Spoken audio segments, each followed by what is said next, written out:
Today mga kaibigan, araw ho ng Miyerkules. Sana po ay tawag dito. Sana po ang mag-alab ay ang pagmamahal po. Mga kaibigan, pagmamahal ho sa bawat isa at hindi po galit. Okay, hindi ho galit lalo na ho ngayong Kapaskuhan, ngayong darating na Pasko. Sana po ay pag-ibig. Di ba? Pag-ibig, pagmamahal ang mag-alab mga kaibigan. Dahil nakasulat ho, sabi ho sa unang 4:10, ang sinasabi ho, ito ang pag-ibig, hindi sa inibig natin ang Diyos, mga kaibigan, kundi tayo ang inibig niya at isinugo niya ang kanyang anak upang maging handog para mapatawad ang ating mga kasalanan. Mga minamahal, eka po ay dahil ganon kadakila ang pag-ibig ng Diyos sa atin, ay dapat din tayong magmahalan. You see, mga kaibigan, napakadakila ho ang pag-ibig po ng Diyos sa atin. Bakit hindi ho natin tularan?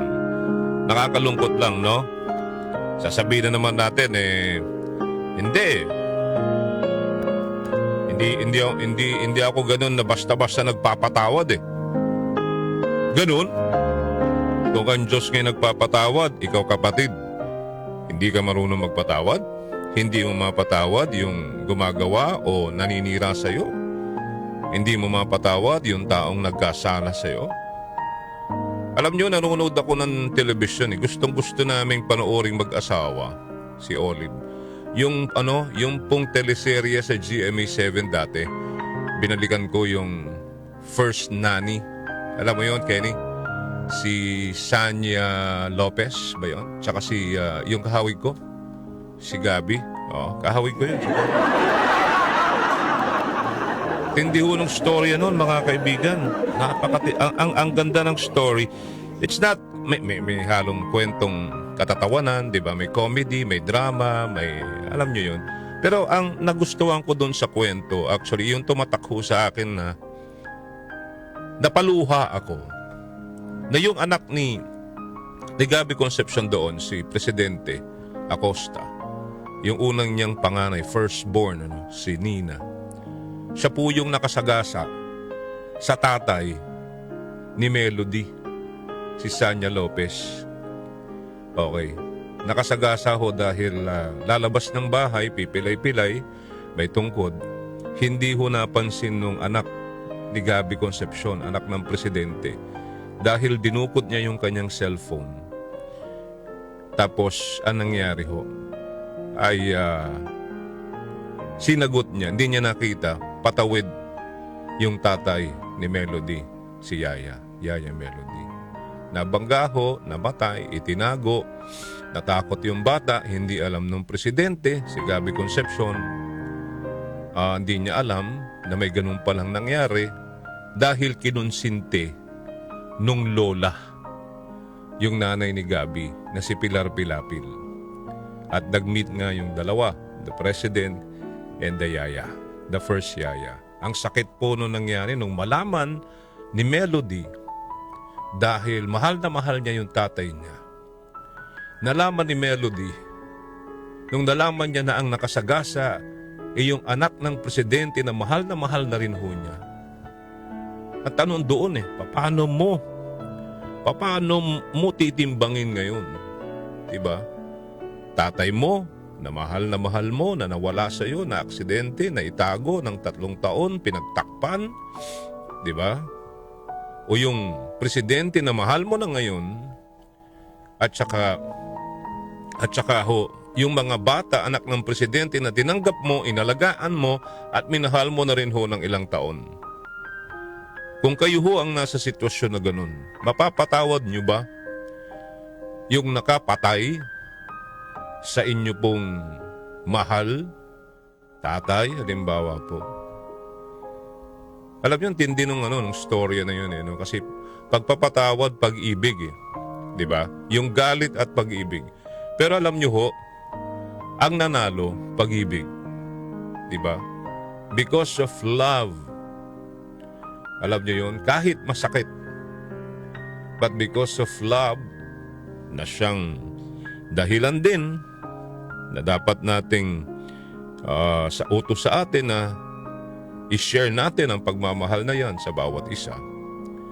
Mga kaibigan, nagkapatawaran po. Hindi ho kinasuhan yung bata, yung anak ng presidente, pati yung lola pinatawad. At ang ending, di ba, happy ending po yung storya. Okay? Panoorin nyo, may mga lesson tayong matututunan tungkol ho sa pagpapatawad at saka sa pag-ibig. Kaya sabi nga ho natin, ito hong pagpasok ho ng 2024 na Pasko, no? Sana po ang mamutawi, sana po ang mas matimbang, diba? Sana po na pag-ibig ang mamayani, mga kaibigan, sa atin pong mga puso.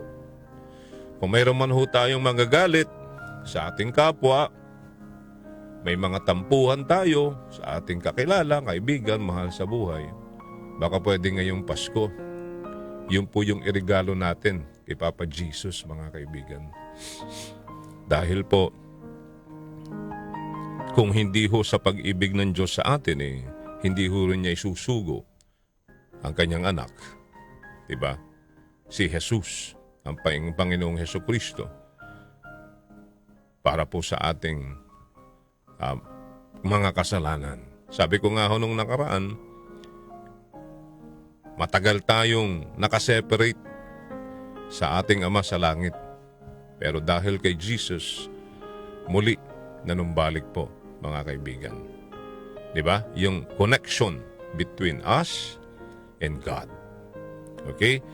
So muli, mga minamahal na kapatid, tandaan po natin, hindi ho sa iniibig natin ng Diyos, kundi ho tayo ang inibig niya at sinuguho niya ang kanyang anak upang maging handog para mapatawad ang ating mga kasalanan. At dahil ganun kadakila ang pag-ibig ho ng Diyos sa atin, dapat din tayong magmahalan. Ibalik natin sa kapwa natin ang pagmamahal na yan na regalo ho ng Panginoong Diyos sa atin. Okay? At sa mga kapatid ho natin na nakakaranas ho ng mga pagsubok sa buhay, iba't ibang uri ho ng pagsubok sa buhay, sabi ho sa Santiago, ituring daw ho nating buong kagalakan kapag dumaranas ho tayo ng mga pagsubok po sa buhay. Nalalaman ho natin na ang pagsubok sa ating mga pananampalataya ay nagbubunga po ng pagtitiis. At may pangako naman ho ang Panginoong Diyos sa atin. Diba? Mapapalad po tayo. Mga kaibigan, hindi ho niya tayo hahayaan, hindi niya ho tayo pababayaan. And sabi ko nga last time, I will repeat again yung nabasa ko na sinasabing, sometimes the Lord takes away to teach us to surrender. Okay? Sometimes He allows heartbreak so that He can heal us. And sometimes He doesn't give the answer right away so that we learn to trust Him sa ating mga kahilingan. Sometimes also, He reminds us how weak we are so that we remember how strong He is. There is a loving purpose in everything He does if we believe. Amen? If we believe in God. All right? So for today, God is good all the time, and all the time God is good. God is great, and God is really good. And God is almighty. Amen?